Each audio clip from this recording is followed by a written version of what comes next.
Chers membres d'Église et chers amis, bonjour.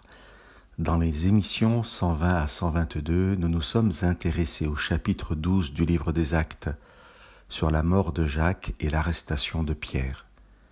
J'aimerais vous lire les 2 derniers versets de ce chapitre 12 qui semblent sans rapport avec ces sujets principaux.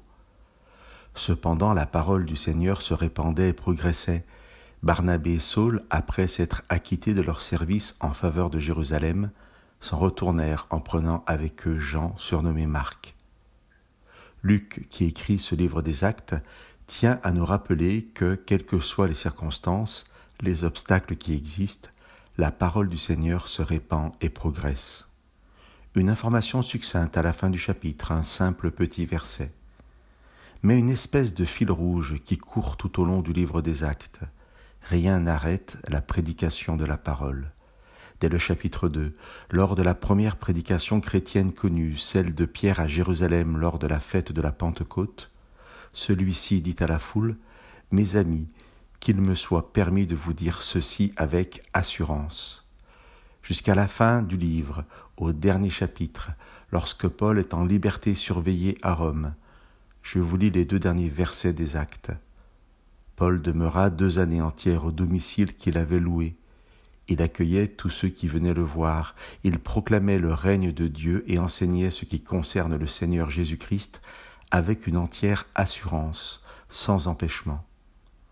Entre ces 2 passages, entre la prédication de Pierre et celle de Paul, il y a une 30aine d'années. Mais le même mot revient qui caractérise la prédication de la parole, l'assurance. Pierre et Paul prêchent avec assurance. Cette assurance de la parole est une liberté de la parole que rien ne peut arrêter. C'est une vérité pour les 30 années que couvre le livre des Actes et pour les millénaires suivants.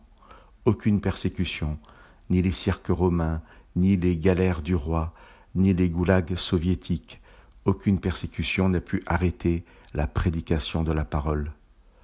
Non pas parce que les prédicateurs étaient des surhommes, mais parce que la parole est de tout temps puissance de Dieu. Paul en fera le thème principal de sa lettre aux Romains.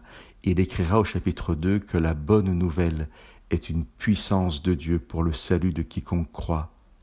C'est bien cette puissance de la parole qui donne l'assurance à Pierre, à Paul et aux prédicateurs à travers les âges, et non l'assurance des prédicateurs qui rendrait la parole puissante.